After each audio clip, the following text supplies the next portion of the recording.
The prestigious halls of the Galactic Medical Academy buzzed with excitement as students from across 17 star systems gathered for their first xenobiology lecture of the term.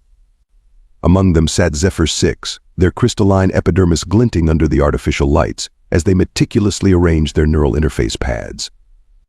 "Can you believe we finally get to study the Deathworlders today?" whispered Nova 8, their bioluminescent appendages pulsing with barely contained enthusiasm. Zephyr 6 felt their own crystalline structure vibrate in response. They had been waiting for this lecture since enrolling in the academy. Professor Quantum Prime glided into the lecture hall, their hovering meditation pod casting a soft blue glow across the eager faces of the students. The professor's 9 sensory tendrils waved gracefully as they activated the holographic display. Today, the professor announced, their voice resonating through both air and electromagnetic frequencies, we begin our study of perhaps the most fascinating, and certainly the most confusing species in the known galaxy, humans. A ripple of excited murmurs spread through the classroom. Several students extended their sensory organs to better absorb the information. Now, before we begin, I must warn you. What you are about to learn may seem impossible. Professor Quantum Prime paused for dramatic effect, their primary eyes shifting through several spectrums of light. These beings evolved on a planet that would kill most of us within minutes. They call it Earth, though many in the galactic community refer to it simply as Deathworld 3. The holographic display shifted to show an image of a human, and Zephyr 6 felt their crystalline structure contract in sympathy. The being looked so exposed. No protective exoskeleton, no energy field, not even basic radiation shielding. "As you can see," continued the professor, humans are classified as soft-bodied organisms. Their outer layer, which they call skin, can be breached by objects as simple as a sheet of processed tree pulp. Their internal support structure is surrounded by easily damaged soft tissue, and their vital organs have minimal natural protection. Nova 8 raised an appendage. "Professor, how do they survive?" An excellent question. The truth is, we're not entirely sure. Their medical technology is primitive by our standards. They still practice invasive surgery, using metal tools to physically cut into their bodies. They repair damaged tissue by simply pushing the separated parts together and waiting for their bodies to naturally reconnect. It's absolutely barbaric. Zephyr 6 furiously recorded every detail, their neural interface struggling to keep up with their excitement. The concept of such vulnerable beings achieving spaceflight seemed impossible, yet here they were, recently admitted to the Galactic Alliance. "But surely they have some form of advanced cellular regeneration?" asked another student, their gas-filled body wobbling with confusion. Professor Quantum Prime's tendrils curled in what the class recognized as their equivalent of a grimace. "No, they simply endure. They wait for their bodies to heal naturally, often continuing their daily activities while injured. It's quite disturbing, really." The class collectively shuddered. Zephyr 6 felt their fascination growing with each new detail. How could any species survive with such limitations? The holographic display showed various human injuries and their primitive treatment methods: stitches, bandages, casts. It seemed more like historical documentation than modern medical practice.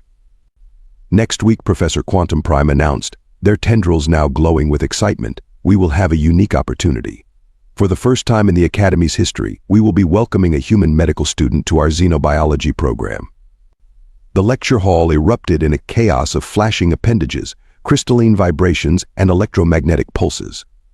Zephyr 6 could hardly contain their excitement. A real human here at the Academy. Perhaps now they would finally understand how these fascinating creatures managed to survive. The day of the humans' arrival brought an unprecedented crowd to the Academy's reception chamber. Zephyr 6 and Nova 8 had arrived 3 hours early, securing prime observation positions near the quantum-stabilized entrance portal. "I heard they have to wear protective suits just to survive in our atmosphere," whispered a gaseous student named Pulsar 3, their form swirling with nervous energy. "Don't be ridiculous," Nova 8 retorted, their bioluminescent patterns flickering in amusement. "They achieved spaceflight. They must have some basic environmental adaptation capabilities." Before further speculation could continue, the portal hummed to life. The gathered students fell silent, their various sensory organs focused intently on the shimmering doorway. Through the portal stepped a surprisingly normal-looking being. Luna Martinez strode into the chamber with confident steps, carrying what appeared to be a primitive data storage device under one arm. Her dark hair was pulled back in what Zephyr 6's neural interface identified as a ponytail. And she wore the standard Academy uniform, modified only slightly to accommodate her bipedal form. "Hello everyone," Luna's voice rang out clear and cheerful. "I hope I'm not late."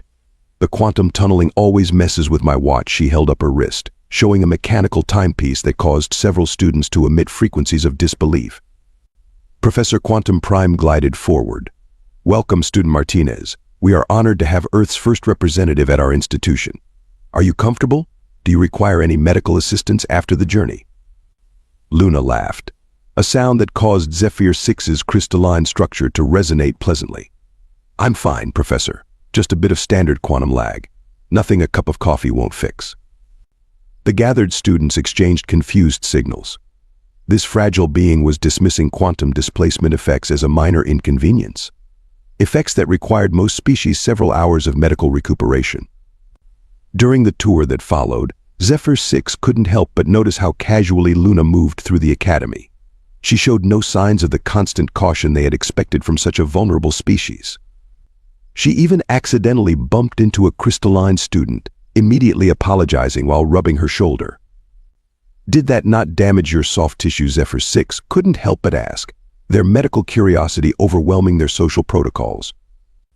"Oh," this Luna rotated her shoulder. "Nah, just a little bump. I've had worse playing rugby." The concept of voluntarily engaging in physical impact sports sent waves of horror through the observing students. Yet Luna seemed completely unfazed, continuing to chat and joke as they made their way to the laboratory wing. "Tomorrow," Professor Quantum Prime announced, "Student Martinez will join our advanced xenobiology practical session. We will be conducting high-energy cellular manipulation experiments." Several students extended their safety appendages in alarm. Surely they wouldn't allow such a fragile being near potentially dangerous equipment? Luna, however, was already examining the laboratory setup with obvious enthusiasm. "Sweet. Is that a quantum field separator? We had something similar in my university back home, though ours was held together with duct tape and student prayers." As the tour concluded, Zephyr 6 and Nova 8 watched Luna chatting with a group of energy-based students, apparently completely unconcerned about the potentially harmful radiation they naturally emitted. "There's something we're missing," Zephyr 6 mused, their crystal matrix humming with thought. "Everything we've learned about human physiology suggests she should be far more cautious, more afraid of injury." Nova 8's bioluminescence pulsed in agreement. Perhaps tomorrow's practical session will provide some answers. Neither of them could have predicted just how enlightening and terrifying that session would prove to be. The advanced xenobiology laboratory hummed with energy as students prepared their workstations for the day's experiments. Zephyr 6 watched Luna Martinez set up her equipment with what seemed like reckless speed, her hands moving confidently among the delicate instruments. "You might want to be more careful," Nova 8 suggested, their bioluminescence pulsing with concern. "The quantum field separator can be quite unstable." Luna grinned, connecting power couplings with practiced ease. "Thanks, but I've handled worse. You should see the equipment we work with in human hospitals. Half of it looks like it belongs in a museum." Professor Quantum Prime's tendrils rippled with unease as they observed Luna's workspace. "Student Martinez, perhaps you should enable the personal shield generator." "Oh, right," Luna said, but made no move to activate it. "Just let me finish calibrating this first." What happened next seemed to unfold in slow motion. A sudden power surge caused the quantum field separator to destabilize. Warning signals blared as energy arced across the laboratory. Most students immediately activated their defensive mechanisms. Zephyr 6's crystal structure hardened, Nova 8's bioluminescent field intensified, and others retreated into their protective shells or force fields. Luna, however, lunged forward. "Everyone stay back," she shouted, grabbing an insulated tool and reaching directly into the crackling field of energy. Her hands moved with incredible speed, disconnecting power couplings and rerouting energy flows. A bolt of quantum energy struck her left arm, burning through her sleeve. The acrid smell of burned human flesh filled the air, causing several students to emit distress signals. Yet Luna barely flinched, continuing to work as blood dripped down her arm. "Almost. got it with a final adjustment, the separator powered down, the dangerous energy dissipating harmlessly. Only then did Luna look at her injured arm, her expression more annoyed than pained. Student Martinez, Professor Quantum Prime rushed forward, tendrils waving in alarm. "We must get you to the medical bay immediately. Such an injury could be life-threatening." Luna laughed, already pulling a small container from her pocket. "No need to worry, Professor. I've got my first aid kit right here." The entire class watched in horrified fascination as Luna calmly cut away the burned sleeve of her uniform. The wound was severe, a deep burn that had laid bare several layers of tissue. Yet Luna's hands remained steady as she cleaned the injury with antiseptic wipes. "This might be interesting for you all to watch, actually," she said, her voice remarkably cheerful. "This is pretty basic human field medicine." She pulled out a small spray canister. Biofoam. Not exactly approved by our FDA yet, but it works great in a pinch. The spray covered her burn in a layer of quickly hardening foam. Stops the bleeding, keeps it clean, and promotes healing. Next came what looked like primitive adhesive strips. Butterfly closures. Sometimes the old ways are still the best. She applied them with practiced efficiency. And finally, good old-fashioned gauze and compression wrap. Her hands moved quickly, bandaging the wound with what seemed like unnecessary precision. "There. Good as new. Well, good enough until I can get some proper burn cream tonight." The laboratory had fallen completely silent. Even Professor Quantum Prime's tendrils had stopped moving, frozen in shock. "You just treated your own severe injury," Zephyr 6 finally managed to ask, "without pain suppression, without cellular regeneration technology." Luna shrugged her uninjured shoulder. "Well, yeah, it's just a second-degree burn. Maybe a small third-degree patch, but nothing serious. Now, shall we get back to the experiment? I think I know what caused the surge, and I've got some ideas about how to prevent it." "But your injured Nova 8's entire form was flashing with distress patterns. You need professional medical attention, rest, rehabilitation." "Nah, it'll heal fine on its own." Besides, Luna grinned, already reaching for replacement power couplings. "I'm right-handed anyway, though I should probably document this for my thesis. Anyone want to take some photos for my paper on comparative emergency medical techniques?" As Luna cheerfully continued with the experiment, seemingly unbothered by her injury, Zephyr 6's neural interface struggled to process what they had just witnessed. Everything they had been taught about human fragility, about their primitive medical capabilities, seemed to need serious revision. Perhaps they realized with growing amazement, it wasn't that humans were fragile. Maybe they had evolved to be something far more impressive, a species that simply refused to let injury stop them. After the laboratory incident, Professor Quantum Prime insisted on holding an emergency lecture. The classroom was packed beyond capacity, with students from other departments crowding in to hear Luna Martinez speak about human medical practices. Luna stood at the front, her bandaged arm now in a simple sling she had fashioned from spare materials. The holoprojector hummed to life behind her. "So, you all want to know why I handled that burn the way I did," she began, grinning at the sea of bewildered alien faces. "To understand that, you need to understand how humans approach medicine and injury. Professor, may I access the historical database?" The holoprojector displayed scenes from Earth's history. Humans didn't start with advanced medical technology. We had to figure it out the hard way. Every single step. The first image showed ancient battlefield medicine. This is from thousands of years ago. No anesthesia, no sterilization, just humans doing what needed to be done to survive. We cauterized wounds with hot metal, amputated limbs with handsaws, and yeah, a lot of people died. But here's the thing we learned from every death, from every success, from every horrible mistake. Nova 8's bioluminescence flickered in distress, but without pain suppression. How did the patients survive the shock? "That's just it," Luna said, bringing up another image. "Humans can consciously override pain responses. We develop techniques to stay conscious and functional despite severe trauma. Here's a famous case: a doctor who performed surgery on himself in Antarctica."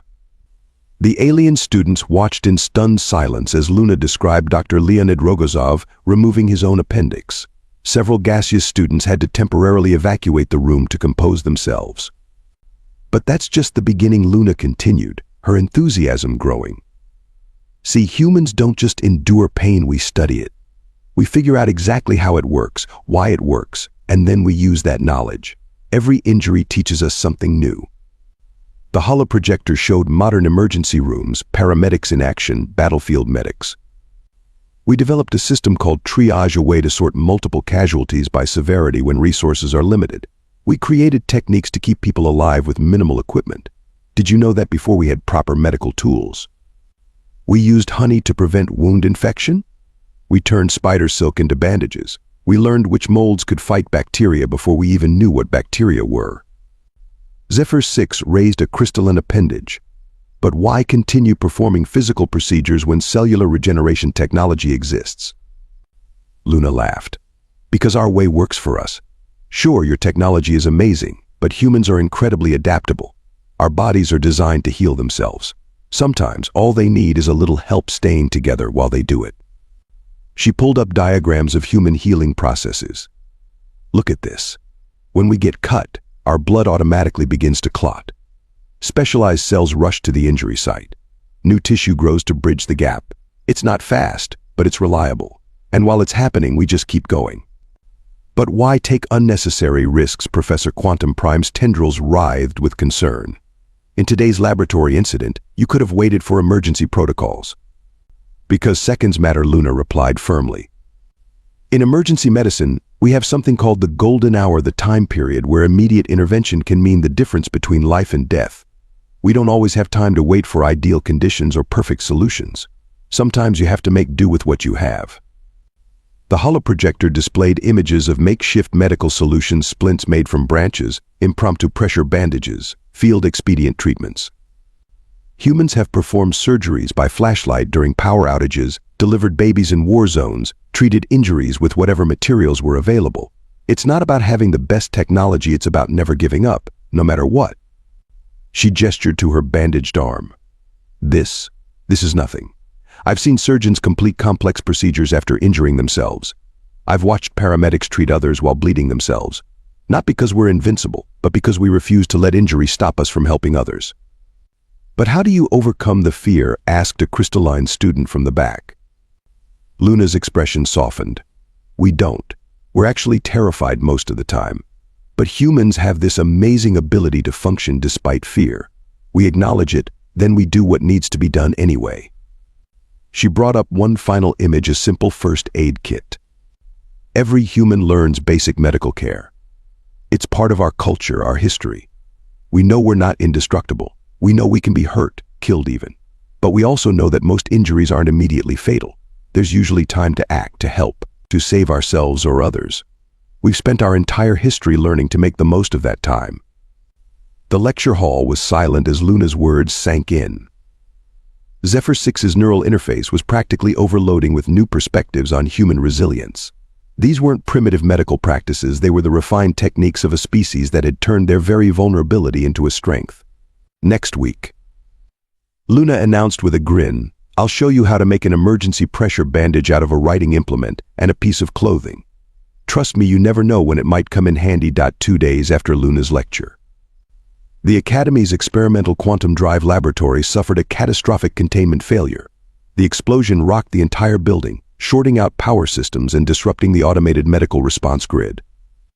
HFY was with Luna in the cafeteria when it happened. The human had just finished explaining the concept of comfort food when the blast wave hit, shattering several crystalline students and sending waves of disruption through the energy-based life forms. Everyone stay calm, Luna's voice cut through the chaos. She was already moving, pulling her ever-present first aid kit from her bag. Zephyr, Nova, with me. Bring any medical supplies you have. The scene in the quantum lab was devastating. Shattered crystal fragments littered the floor, mixing with pools of various biological fluids. Several gaseous students had lost containment, their forms dispersing dangerously. The automated systems, designed to handle such emergencies, were completely offline. Luna surveyed the scene for exactly 3 seconds. Right, triage protocol. Zephyr, your crystal structure makes you immune to the radiation. Check those students by the reactor core. Nova, your bioluminescence can help stabilize the gaseous students. I'll handle the physical injuries. Before anyone could protest that she was still injured herself, Luna was already kneeling beside a crystalline student who had shattered into dozens of pieces. "Hey there, stay with me," she said calmly, pulling out what looked like primitive adhesive strips and a bottle of clear liquid. "What's your name?" Prism 9 came the weak response. "My matrix is destabilizing." "Not on my watch." Luna began carefully arranging the crystal fragments. "This is cyanoacrylate, what we call super glue. Originally invented for military field medicine, believe it or not. It should help hold your pieces together until your natural reformation process kicks in." Across the room, Zephyr 6 watched in amazement as Luna worked. She moved from patient to patient with incredible speed, yet each treatment was precise, calculated. For a gaseous student who had lost their containment field, she fashioned an emergency pressure vessel from lab equipment and sealed it with materials from her kit. When she encountered an energy-based life form suffering from severe frequency disruption, she rigged a makeshift frequency modulator using parts from her own communicator. Manual chest compressions on a silicon-based life form, she muttered, pushing rhythmically on an unresponsive crystalline student. "Pretty sure this is going to be a first in medical literature." The student's glow returned, drawing gasps from the watching crowd.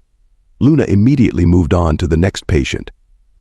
"Need more supplies?" she called out, her voice steady despite the strain. "Anyone got something like copper wire? Any kind of conductive material?" Students rushed to help, bringing materials from around the lab. Luna quickly organized them into teams, teaching basic first aid techniques on the spot. "Press here, just like that. Keep the pressure steady," she instructed a tentacled student who was helping with a compression bandage. "You're doing great. Now count with me, 1, 2, 3. Hours passed. Luna worked continuously, her bandaged arm seemingly forgotten as she lifted, carried, and treated patient after patient.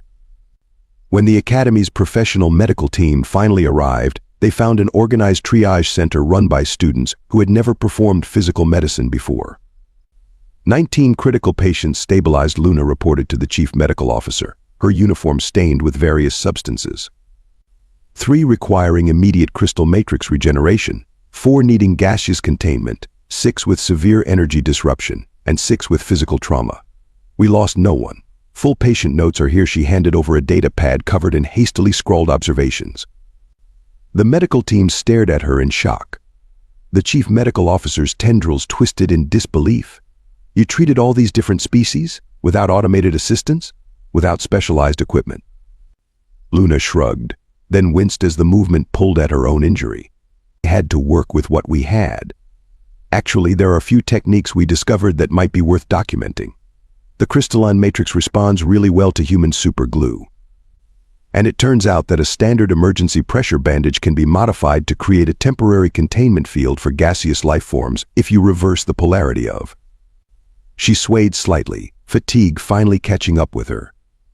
Zephyr 6 moved to support her, their crystal structure humming with concern. Perhaps Professor Quantum Prime suggested gently, "You should rest now, Student Martinez. You have done more than enough." Luna looked around at the recovering patients, at the students now confidently applying their newly learned first aid skills. "Yeah, okay, but first, someone should probably take photos for the medical journal. Pretty sure we just invented about 6 new emergency treatment protocols." As the medical team took over, Zephyr 6 watched their human friend finally sit down, accepting a drink from a grateful student. In just a few hours, she had revolutionized their understanding of emergency medicine. Not with advanced technology or sophisticated techniques, but with quick thinking, adaptability, and an absolutely stubborn refusal to accept failure as an option. 1 month after the quantum lab incident, the Galactic Medical Academy held a special ceremony. The Great Hall was packed with students, faculty, and even representatives from the Galactic Medical Council itself. Zephyr 6 sat in the front row, their crystal structure polished to a perfect shine for the occasion. Luna Martinez stood on the stage, looking slightly uncomfortable in her formal academic robes. Her previously injured arm was now fully healed, though she had refused cellular regeneration treatment, insisting on letting it heal naturally, in recognition of unprecedented contributions to emergency medical practices. Professor Quantum Prime announced, their tendrils glowing with pride, "We present student Luna Martinez with the Academy's highest honor. Her innovations in cross-species emergency care have already been adopted by medical facilities across 3 sectors." The audience erupted in a cacophony of appreciation expressed through various biological mechanisms. Luna accepted the award with a sheepish grin. "Thanks, but I really didn't do anything special," she said, drawing sounds of protest from the crowd. "I just did what any human emergency responder would do. We work with what we have, we adapt, we improvise, and we never give up on a patient." Later, during the reception, Zephyr 6 found Luna teaching a group of crystalline students how to fashion emergency support braces from common materials. "You know," Zephyr 6 said, their voice resonating with newfound understanding, "when you first arrived, we thought humans were frighteningly fragile. Now I realize we completely misunderstood. Your supposed weaknesses are actually your greatest strengths." Luna looked up from her demonstration, raising an eyebrow. "How so?" "Your bodies can be injured easily, yes. But because of that, you developed incredible resilience. Your medical technology might seem primitive, but it works anywhere, under any conditions. While we relied on automated systems and specialized equipment, you learned to save lives with nothing but determination and ingenuity." Nova 8 floated over, their bioluminescence pulsing in agreement. "The Medical Council is recommending that all students now take courses in human emergency medicine. They're calling it Practical Universal Response Training, or PERT for short." Luna laughed. "Wait until they hear about our wilderness first aid courses. Nothing teaches creative problem solving like having to make a splint in the middle of nowhere with nothing but sticks and shoelaces." Professor Quantum Prime joined their conversation, their tendrils swaying thoughtfully. "Perhaps that has been humanity's greatest gift to galactic medicine. Not advanced technology or sophisticated treatments, but the simple reminder that medicine, at its core, is about helping others survive. Everything else is just tools. Though I still think your method of sealing wounds with heated metal is barbaric," Nova 8 added, their lights flickering with humor. "Hey, cauterization is a perfectly valid emergency technique," Luna protested, grinning. "But you should see what we can do with duct tape." As the reception continued around them, Zephyr 6 reflected on how much their perspective had changed. Humans weren't fragile creatures to be pitied or protected. They were survivors, innovators, beings who had turned their very vulnerability into an asset. Their medical practices weren't primitive, they were proven, tested, refined by countless generations who refused to accept physical limitations as barriers. In the end, perhaps that was the most important lesson. The true measure of medical advancement wasn't in the sophistication of its technology, but in its ability to preserve life under any circumstances. And by that measure, humans might just be the most advanced species of all. "So," Luna said, interrupting Zephyr 6's thoughts, "who wants to learn how to make an emergency pressure suit out of plastic wrap and rubber bands?" The gathered students eagerly crowded closer, their various appendages raised in enthusiasm. Zephyr 6 watched with amusement, wondering what other surprising lessons this remarkable human would teach them next.